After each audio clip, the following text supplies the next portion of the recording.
And thank you so much for this opportunity. I'm really excited to be here. So in the early decades following the Holocaust, survivor testimony had been looked upon with considerable skepticism. As a rule, historians tended to examine the bigger narratives and prefer generalizations over the individual perspectives. Personal narratives back then were considered inadequate sources for historical research, tainted by memory flaws and subjectivity. In addition, the public discourse and the leading voices in the 1950s favored heroic episodes, which were in line with the fighting spirit of a young country that faced an existential threat. The advent of the Holocaust witness on the Eichmann trial marked the onset of a gradual and long-term process, which by the end of the 20th century and beginning of the 21st century situated individual testimonies at the heart of the consensus as viable historical sources.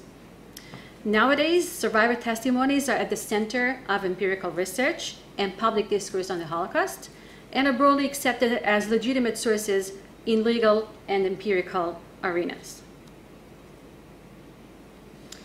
Today, I wish to point to the role of a group of survivor historians who worked at Yad-Vashem in the 1950s in facilitating the conceptual change to survivor testimony. In doing so, I am building on earlier studies by Boaz Cohen and Ronnie Stauber, who laid basis for understanding the historical framework within which these historians had worked.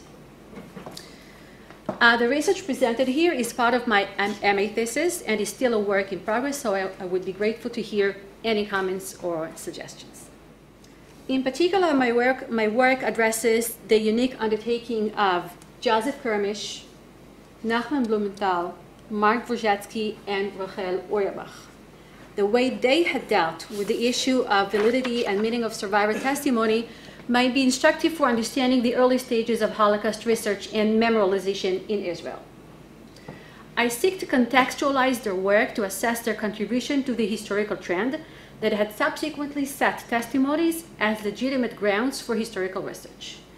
In fact, it might be the survivor historians who, in retrospect, were the precursors of the decades-long process that led to the higher status ascribed today to survivor testimony. Nonetheless, their contribution to the Holocaust historiography was not acknowledged until recent decades. My research shines a spotlight on their work, which was overlooked in their lifetime and for decades thereafter.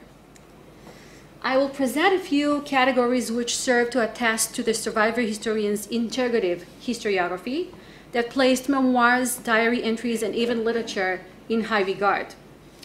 An examination of the work, of the research articles in Yediot Yad-Vashem, as well as excerpts from contemporary newspaper articles, reveals an aspiration to incorporate testimonies with research, a groundbreaking concept at the time. I will focus on several aspects of the survivor historians' contribution to historical writing on the Holocaust in the 1950s. I will show how they stressed the need to cross-examine Jewish testimonies with German sources, the importance they assigned to contemporary Jewish sources which were written at the time of occurrence, and the reference to Yizkor books, which were written by the people for the people. In addition, I will show how they sought methodologies to expand the Holocaust historiography beyond pure historical research. Their professional attitude can be characterized as one which was compassionate and sympathetic towards their fellow survivors' testimonies. They refused to put aside and ignore personal evidence on account of the rigorous scrutiny they believed was expected of historical research. They engaged in Holocaust writing that stressed the commonalities of survivor testimony and documented material. At the same time, though, they were aware of the inherent problematics and subjectivity of personal writings. As Holocaust survivors, they saw the commemoration of the Holocaust as a moral imperative for them to fulfill. Their statements reveal the emotional turmoil they experienced when they tried to accommodate two seemingly contradictory purposes: historical documentation against personal documentation. Rachel Auerbach, who headed the testimony collection department at Yad-Vashem, wrote in 1943 while hiding in the Aryan side of Warsaw, "The issue needs to be approached with the best possible care, with restraint and detachment, with calmness of the mind. And indeed, this was my intention, not to express myself, but to deliver information, to let the facts speak for themselves without adding anything of my own. I failed to do that. The anguish overcame my best intentions. How can you keep calm if the pictures are still alive and surging in your heart and memory? Whatever form they take, the words would never be compatible with the content." Auerbach's words demonstrate the inherent complexity the survivor historians approach in the survivor historians' approach to testimonies. At the same time, they were skeptical towards testimony, but they would also not let them fade into oblivion. The survivor historians pay tribute to those few, like Emanuel Ringelblum of the Warsaw Ghetto, who risked their lives to leave documentation of the atrocities as they were occurring. They considered these writings first-class sources that could authenticate the historical truth. In January 1956, Kermish wrote, "Jewish records on the resistance which were written during the heat of the battle are rare." Kermish and Blumenthal were deeply impressed of the inherent restraint in Ringelblum's writings. They admired the composure with which he had been able to look ahead to the future and set the ground for what had later become the most powerful historical foundation of the ghetto research. That being said, they were also willing to allow belated testimonies in historical research. In their quest for ways to incorporate the victims' voices into the growing knowledge on the Holocaust, the survivor historians wrote on the virtues of literature and poetry as viable historical sources. In December 1954, Kermish wrote unequivocally in favor of incorporating literature and poetry from the time of the war in Holocaust historiography. In the Ringelblum archive, we can find a whole set of fine literary creations, which might leave a greater impression than plain fact reporting. Nachum Blumenthal also emphasized the need for a unique historiography of the Holocaust that would encompass phenomena bearing no resemblance to other periods in Jewish history. In July 1954, he wrote, "The poems carry a significant historical value, but they're also interesting from a literary and a psychological point of view. The linguistic material in them is worth analyzing. They are abundant in terminology that represents the reality of the Holocaust. Without them, one cannot properly perceive what had happened." This path-breaking approach to literature and poetry further reiterates the survivor historian's openness to subjective materials. As shown by Zimaniak, Blumenthal's philosophy originated in his pre-war academic interests, which included theoretical perspectives from the fields of psychology, philosophy, linguistics, and literature.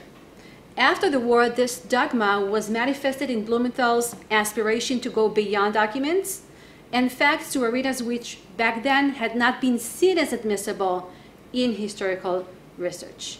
According to him, adhering to the mere facts meant turning a blind eye to the historical truth. In April 1960, he called for a combination of psychological and historical analysis to get the full picture of the Holocaust occurrences. We aspire in this historical episode to be mere objective historians, but by doing this, we narrow the scope of it, because this episode should be of interest to scientists who specialize in the psychology of the masses. It should be noted here that the methodologies which were acceptable so far in historical research require, in my opinion, a re-examination. Blumenthal here urged historians not to settle for the standard practices in historical research, but rather to expand to other domains as well. In a similar manner wrote Mark Dvorzhatsky, who was a survivor historian and a board member at Yad-Vashem, and a doctor also. In 1954 he wrote, "The issue of a human being facing subhuman evil has various aspects: the historical aspect, the sociological aspect, the medical psychological aspect, and they all share a human aspect, the crisis of humanity and the failure of humanity." Dvorzhatsky's words resonate with Kermish and Blumenthal's statements about the need to extend the contexture of the Holocaust, of the Holocaust historical account, to include the victims' voices. Dvorzhatsky had not only spoken generally of a unique historiography of the Holocaust, but he also outlined the need for specific research concerning medical phenomena in the ghettos and the camps. The Holocaust confronted us with multidimensional mass phenomena which manifested themselves in ways which were completely foreign to our usual mode of thought. According to Dvorzhatsky, the unprecedented nature of the Holocaust mandated medical research that reflected the unique problems of these extreme events. In his opinion, the unusual pathological phenomena which existed in the camps and which survivors had suffered required new and exceptional methodologies. As mentioned before, the survivor historians aspired to corroborate Jewish sources with German documentation.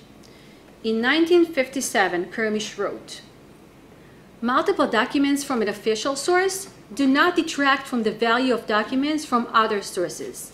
On the contrary, by filling in the framework which was shaped by the official documents with facts, details, and descriptions from other sources, we can fully reconstruct the historical reality.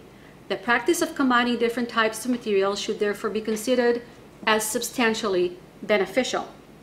Kermish here explicitly stressed the usefulness and the added value of non-official sources in getting the full picture of the Holocaust occurrences.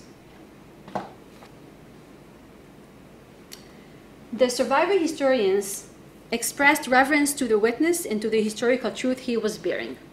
In January 1956, Blumenthal wrote, "The interviewer of the witness must not break into the story.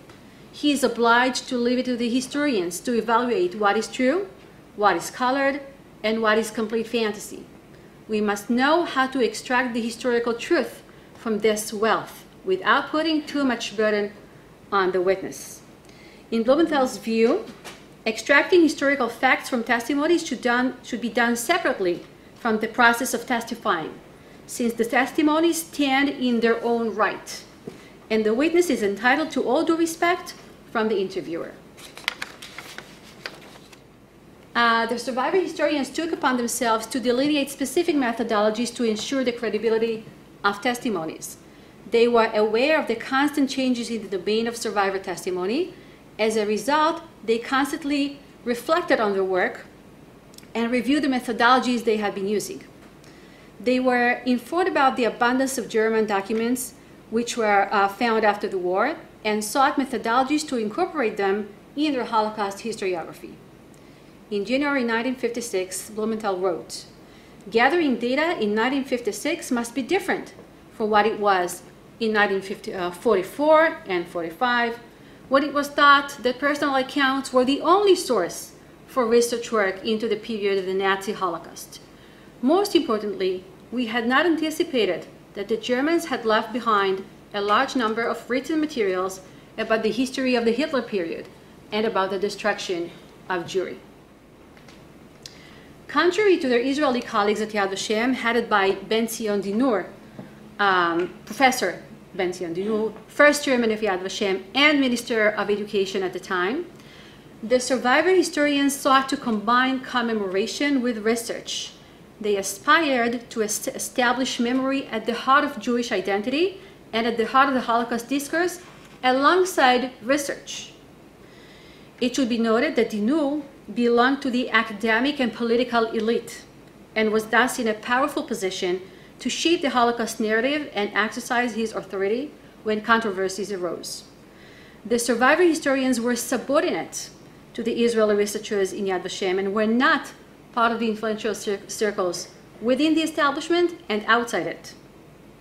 Their work was subject to constant criticism from the Israeli researchers in Yad-Vashem who were not survivors and who invariably questioned the level of academic expertise. These Israeli researchers had not shared with them the unique historiography which incorporated the acknowledgement of the strict demands of academic research with a readiness to include memories and personal testimonies. The Iskra books were another channel through which the survivor historians had shown their respect to victims' voices. In multiple writings, they articulated their reverence for the memories of plain people. In 1958, Blumenthal wrote, "Needless to say, the Landsmannschafts literature does not impinge on peer scientific research on those same subjects. The materials in them are important and could serve alongside archival sources for writing a monograph on the whereabouts of those communities during the Holocaust." While they were aware of the inherent faults of the Iskra books, the survivor historians still grappled with ways to include them in historical representation. They were caught in a double bind, which lies at the heart of the complexity they experienced as survivor historians, their role as professional researchers, and their role as witnesses and Holocaust witnesses and interpreters who are interested in the national significance of commemoration. They demanded that Yad-Vashem effectuate its twofold original goal to engage in commemoration alongside research, as it was formulated in the Yad-Vashem law, which was enacted in 1953. Indeed, in 1958, Auerbach was explicitly defiant against those who underrated the Iskra books.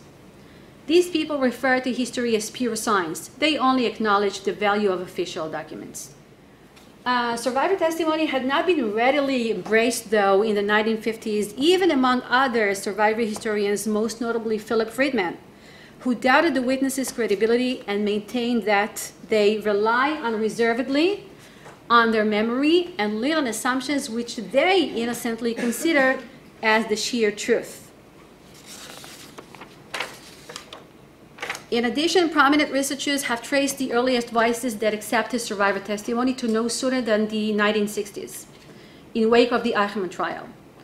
Other researchers maintain that it was Shaul Friedlander's book, Nazi Germany and the Jews, which marked the onset of victims' voices integration in historical research. As Dan Stone put it, when Shaul Friedlander made use of the voices of the victims, most Holocaust historians considered this to be a major advance. These early sources substantiate the multidimensional concept and the long-term viewpoint of the survivor historians. Their writings reflect not just an ideological stance, but also an emotional perspective. To them, relinquishing the voices of survivors would have meant being untruthful to their own identity and essence. They held a moral stance towards the so-called subjective materials and acted to integrate the victims' voices in the historical account. Importantly, as shown here, this practice originated not only in their ethics and their personal experiences, but also in their belief in the empirical value of survivor testimony for historical research of the Holocaust. Their efforts can be framed in the decades-long process, which had later established testimonies as legitimate sources in historical representation. Thank you so much.